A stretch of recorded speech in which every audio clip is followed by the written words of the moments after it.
Bonjour, je suis heureux de vous retrouver aujourd'hui dans le psaume au chapitre 17. David dit « Pour moi, dans la justice, je verrai ta face.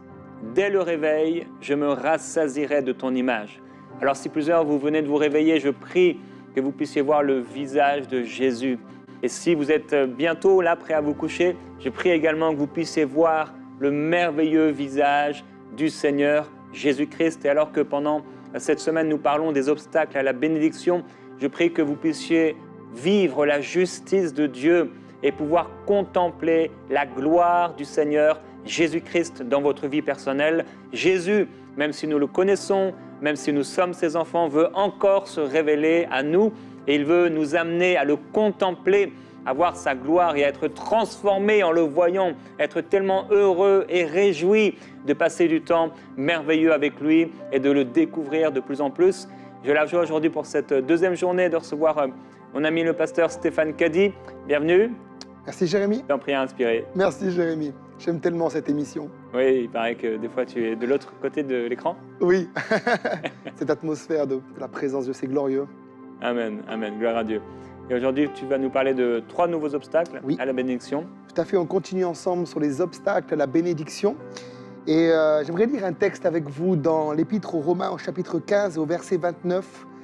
Il est écrit là, et c'est Paul qui parle, « Je sais, il dit aux Romains, qu'en allant vers vous, c'est avec une pleine bénédiction de Jésus-Christ que j'irai. Je répète, je sais qu'en allant vers vous, c'est avec une pleine bénédiction de Jésus-Christ que j'irai. » Je rigole parce qu'il y a tellement de croyants qui demandent au Seigneur une petite bénédiction. Ils sont comme cette femme finalement, qui était syrophénicienne et qui était prête à manger les miettes sous la table. Et ça paraît tellement spirituel, mais cette femme, elle n'avait pas d'alliance avec Dieu. Et nous, on n'est pas appelés à manger les miettes, on est appelés à manger le pain de la bénédiction. Amen. Et c'est pour ça que Paul dit, je vais venir vers vous et je viendrai avec une pleine bénédiction de Jésus-Christ. J'ai l'habitude de dire, Jérémy, dans mon église locale, nous sommes des bénis et nous vivons dans le pays de la bénédiction. La bénédiction est notre partage. On ne devrait pas juste se contenter de petites miettes, ça paraît tellement spirituel. Dieu veut ouvrir nos yeux. Il y a tellement de grandes choses qu'il a prévues pour nous. Vous savez, limiter la bénédiction, c'est limiter l'œuvre de Jésus à la croix. Et Paul dira dans Romains 8, à partir du verset 32, il dira « Que dirons-nous donc à l'égard de ces choses ? Si Dieu est pour nous, qui sera contre nous ? Lui qui n'a point épargné son propre Fils, mais qui l'a livré pour nous tous, comment ne nous donnera-t-il pas aussi toutes choses avec lui ? » Ne limite pas la bénédiction. Ne limite pas l'œuvre de la croix. Il n'est pas mort juste pour le salut. Il est mort pour la guérison. Il est mort pour la bénédiction. Il est mort pour le salut de tes enfants. Il veut élargir l'espace de notre tente pour que nous puissions comprendre l'œuvre de Jésus à la croix. Il est mort et il veut nous donner toutes choses avec Jésus. Je pense à ce frère où le père dira, le père du fils prodigue, « Tout ce que j'ai est à toi. » Lui, il voulait juste un petit veau gras. Ça paraît tellement spirituel. Dans les églises, les gens disent, « Je veux juste un petit veau gras. » Pourquoi tu veux le veau gras ? Tout ce que Jésus a est à toi. Il est ton frère aîné. Tu as reçu l'héritage avec les sanctifiés. Alléluia. Et ça, c'est glorieux. Il veut élargir l'espace de notre tente. Maintenant, il y a des obstacles. On a vu ça hier déjà. Il y a des choses qui bloquent la bénédiction. Et ce n'est pas forcément des démons. Peut-être que je vais surprendre certaines personnes qui vont écouter ces émissions, qui pensent qu'on va parler du combat spirituel. Pas forcément. Les obstacles, ça peut être nous-mêmes qui nous les mettons. Des comportements, de l'incrédulité, on va le voir. Des choses qui bloquent. Parfois aussi, il y a des démons. Mais il y a aussi nos propres habitudes qui peuvent bloquer la bénédiction du Seigneur. Et la première des choses, Jérémie, c'est l'orgueil. Et Jacques dira dans Jacques 4, verset 6, « Il accorde au contraire une grâce plus excellente. C'est pourquoi l'Écriture dit, non pas Stéphane dit, mais l'Écriture dit, Dieu résiste aux orgueilleux, mais il fait grâce aux humbles. » Jamais j'ai vu Dieu dans la parole bénir un orgueilleux. Si Dieu bénissait les orgueilleux, il aurait béni Satan. Il aurait béni Satan dans sa chute. Il aurait béni Adam dans le jardin. Non, Dieu ne peut pas bénir un orgueilleux. Un orgueilleux est quelqu'un qui va se priver de la bénédiction du Seigneur. Et Dieu dira dans Ésaïe 42:8, « Je ne donnerai pas ma gloire à un autre. » La gloire lui revient. Proverbe 8, verset 13, « La crainte de l'Éternel, c'est la haine du mal. L'arrogance, c'est l'orgueil, la voix du mal et la bouche perverse. Voilà ce que je hais. » Dieu hait l'orgueil.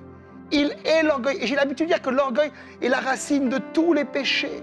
Tous les péchés prennent racine dans l'orgueil. Voilà pourquoi si tu es un orgueilleux, tu vas te priver de la bénédiction du Seigneur. Le psaume 138, verset 6 dit « L'Éternel est élevé. Il voit les humbles.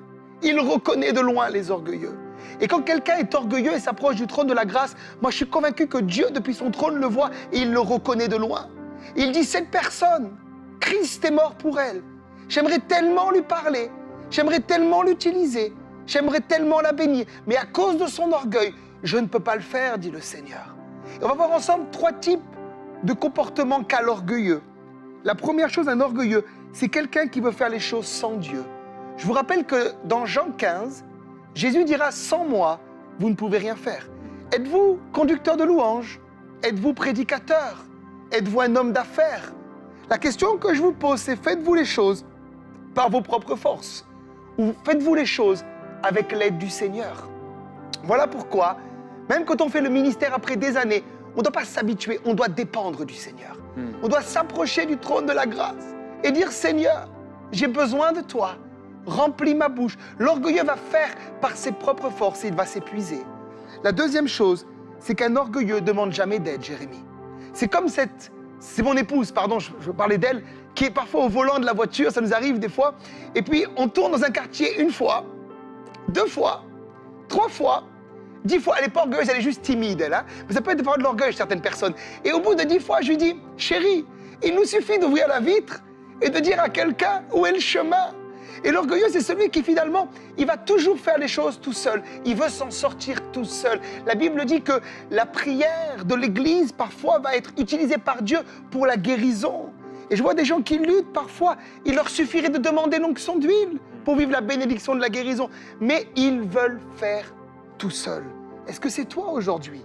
Et ensuite, un orgueilleux est quelqu'un qui a une très haute opinion de lui-même. Vous voyez, dans Romains 12, 3, Paul explique ça, il dit « Par la grâce qui m'a été donnée, je dis à chacun de vous de ne pas avoir de lui-même une trop haute opinion, mais de revêtir des sentiments modestes selon la mesure de foi que Dieu a départie à chacun. » Qui que tu sois, n'aie pas de toi une trop haute opinion. Revêt des sentiments modestes et c'est comme ça que Dieu pourra te bénir et t'utiliser. Le deuxième obstacle, Jérémie, je l'ai appelé le manque de persévérance. Et c'est vrai que lorsque Dieu nous parle, et je pense que souvent on a vécu ça ensemble, c'est qu'on a l'impression que les choses vont se faire tout de suite. Dieu parle et on a l'impression qu'on va se réveiller le matin et toutes les bénédictions vont être là. Un peu comme les cadeaux sous le sapin de Noël. On va se lever, tout est là, tout est réglé. Mais entre le moment où Dieu parle et il accomplit la promesse, il y a un laps de temps où Dieu va nous apprendre à persévérer.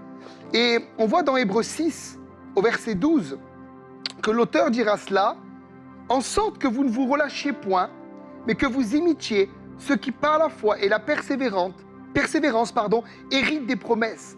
Lorsque Dieu fit la promesse à Abraham, nous pouvons jurer par un plus grand que lui, il jura par lui-même et dit, « Certainement, je te bénirai, je multiplierai ta postérité. » Et c'est ainsi qu'Abraham, ayant persévéré, obtint l'effet de la promesse.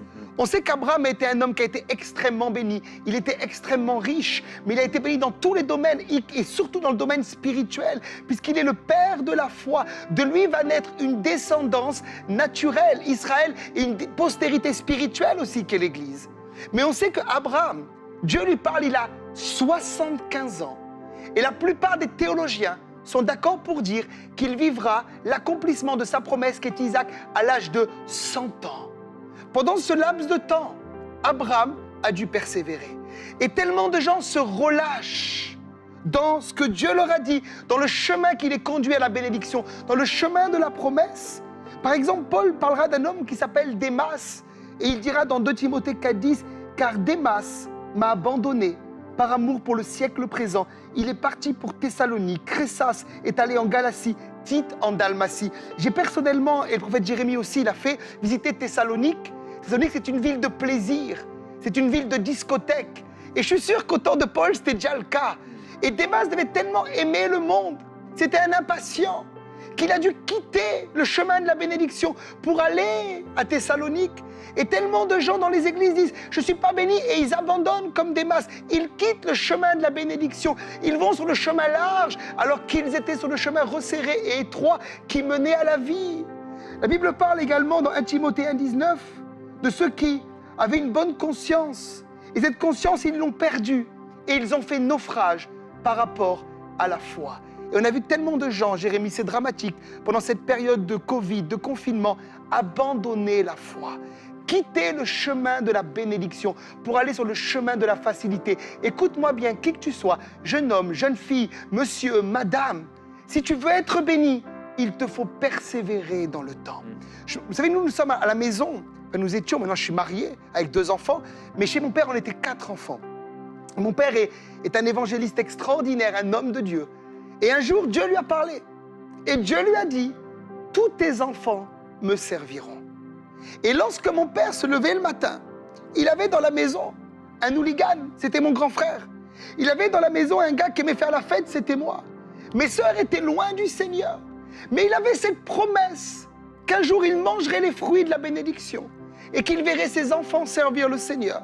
Ça a pris plusieurs années. Je n'ai pas le temps d'expliquer comment Dieu a mis les choses en place. Mais aujourd'hui, au moment où je vous parle, mon père a 72 ans. Et il peut voir l'accomplissement de ses promesses dans sa maison. Mon frère est un évangéliste extraordinaire, Jérémie. Il prêche dans les prisons. Il a un message de foi et de vie. Mes sœurs sont engagées dans l'église locale. Je suis prédicateur de l'évangile. Il a vécu la bénédiction et jamais je l'ai vu se décourager. Jamais. Je le voyais le matin, alors qu'on avait fait la fête avec mon frère.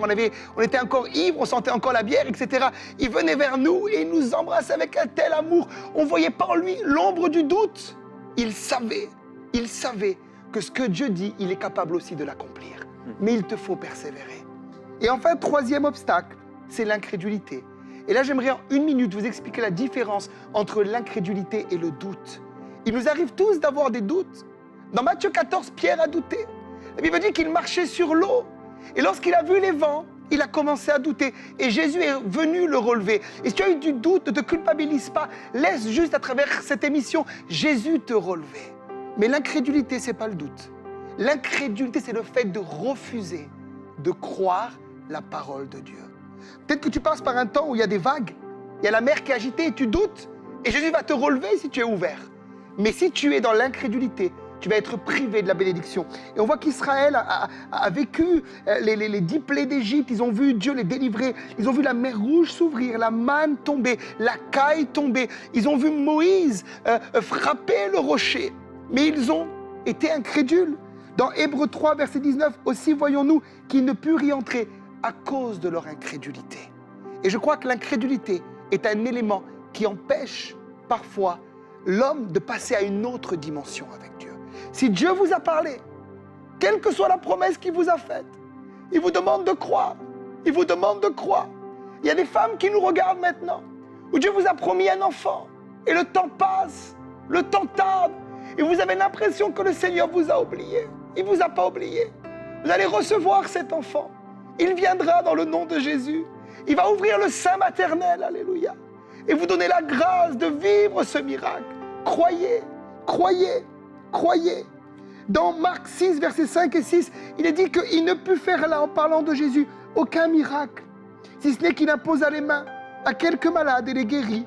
Il s'étonnait de leur incrédulité. Jésus parcourait les villages alentours en enseignant. Le Fils de Dieu, il était pleinement homme, il était pleinement Dieu. Il avait l'esprit sans mesure. Dans son propre village, à cause de l'incrédulité, il n'a fait que quelques guérisons. Il ne peut pas agir tant que tu ne déposes pas cette incrédulité. Il veut te bénir, mais je t'invite, toi qui nous suis maintenant, dépose cette incrédulité. Dépose l'orgueil. Dépose l'orgueil, repens-toi.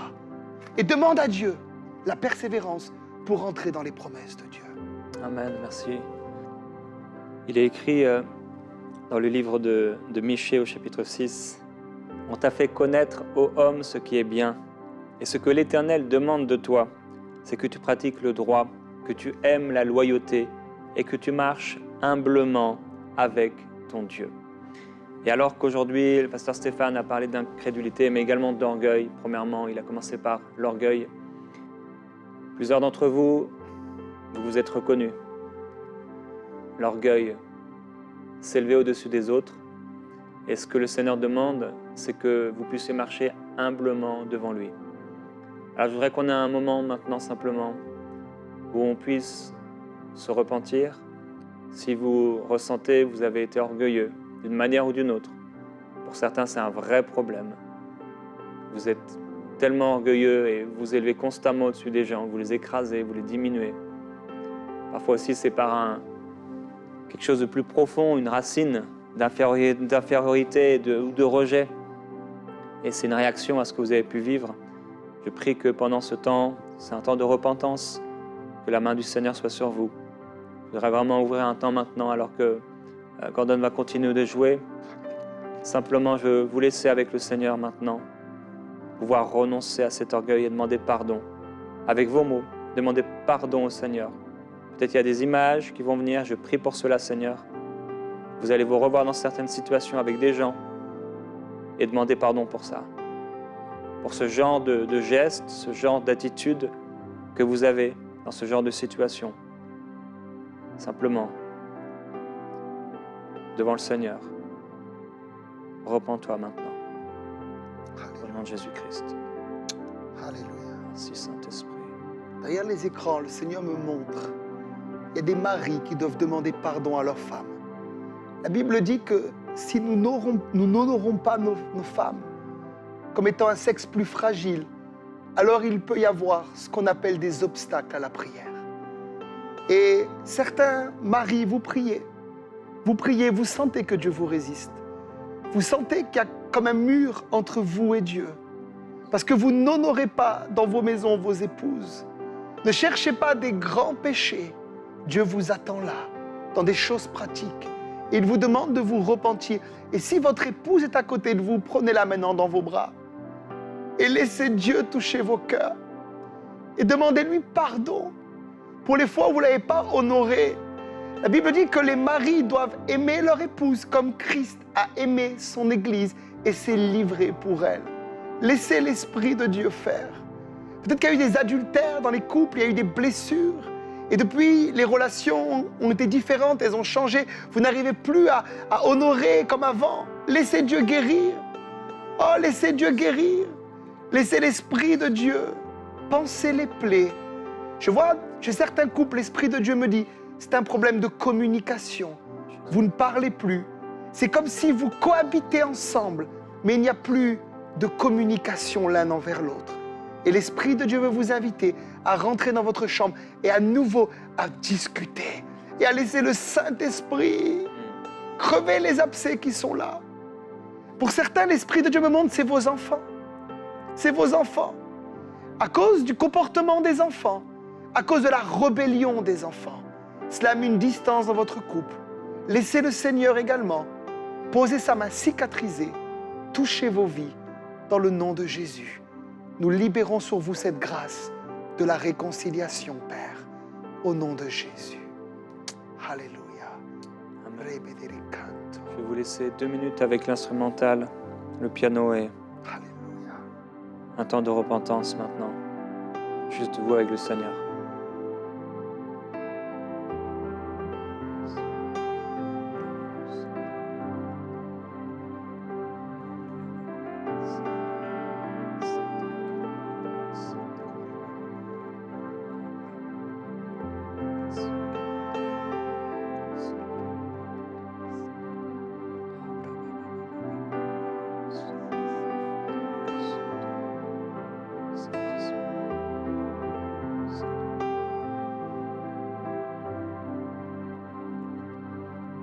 Merci Saint-Esprit. Tu peux dire au Seigneur, montre-moi mon cœur. Montre-moi vraiment tel que je suis. Dans ce temps de repentance, je suis prêt à me repentir de tout ce qui est mal. Ouvre mes yeux. Montre-moi maintenant des situations où j'ai été orgueilleux, où j'ai manqué de persévérance. J'étais incrédule. Alléluia.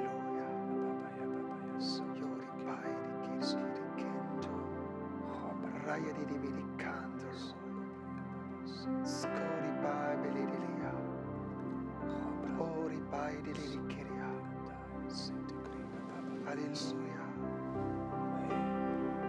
Oh, il y a une onction qui est là pour la guérison des familles. Il y a une onction qui est là maintenant pour la guérison des couples. Il y a une onction qui est là pour la guérison de vos foyers. Alors que vous vous humiliez devant le Seigneur, Dieu est en train de guérir des familles. Derrière les écrans, si vos enfants sont avec vous, faites-les participer à ce moment.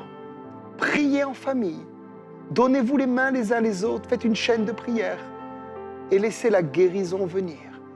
Je vois des guérisons dans les relations qui s'établissent maintenant. L'Esprit de Dieu le fait. Il y a une douceur du Saint-Esprit. C'est dans une douceur de l'onction. Mais des choses reprennent vie. Des choses reprennent place maintenant dans les familles. Laissez Dieu le faire. Laissez Dieu vous toucher. Alléluia. Mande kerele brobeleya. Inda la bariacaria la bariandoroskeria. Il libro de librama yarabaya de beriando locoria. Il libro se que de baria.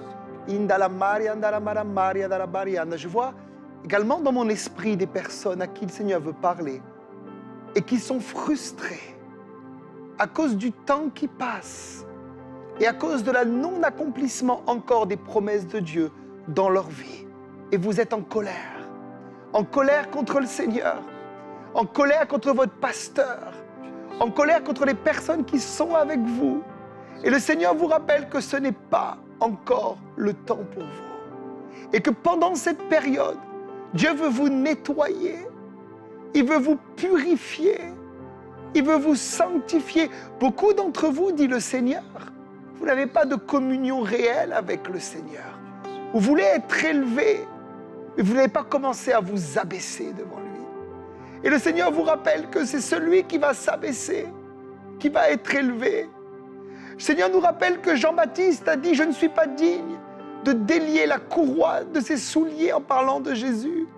Et il vous invite à prendre ce chemin de l'humilité afin de vivre un temps d'élévation dans vos vies. Pour certains, ça concerne la carrière professionnelle. Pour d'autres, ça concerne le mariage. Pour d'autres, c'est le ministère. Laissez Dieu vous changer. Laissez Dieu vous toucher. Ce temps pour vous est un temps qui est salutaire. Et l'Esprit de Dieu vous parle. Et il vous encourage. Alléluia. Alléluia. Merci Seigneur. Et nous voyons également dans l'épître de Jacques qu'on peut ramener quelqu'un à Dieu par la prière.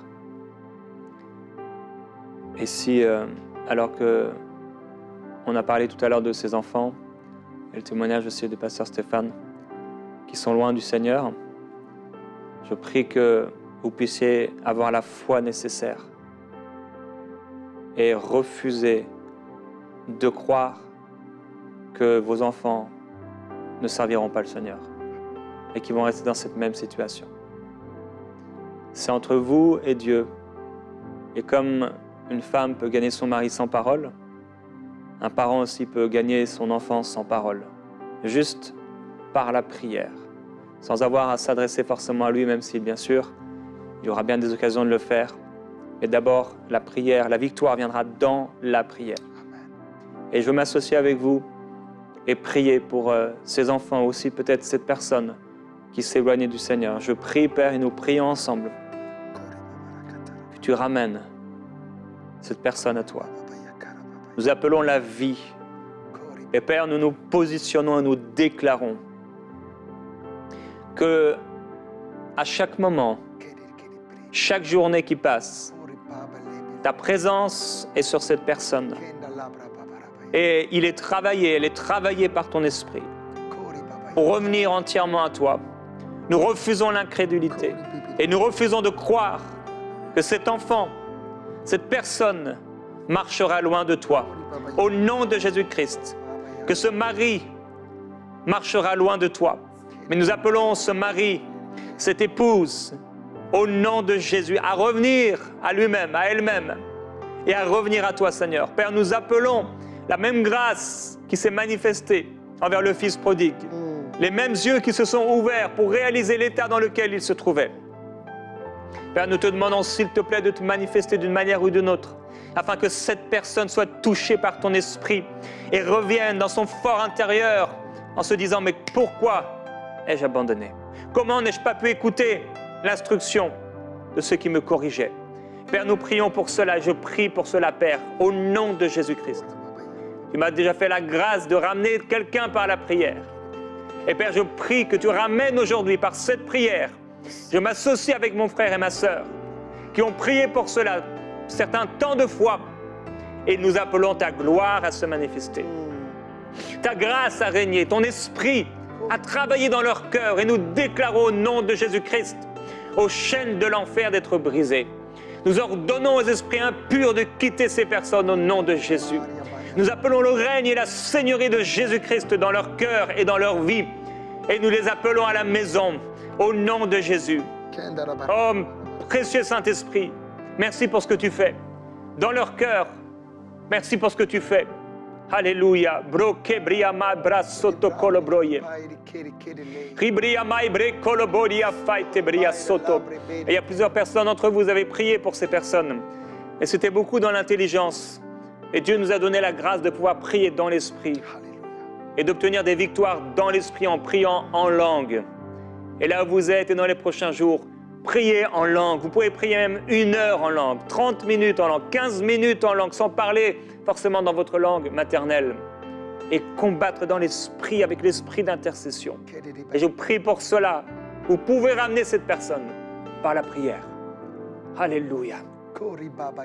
Cobra pai che le mai che bro che le sit che le bro mai che le bo mai le soccolo fai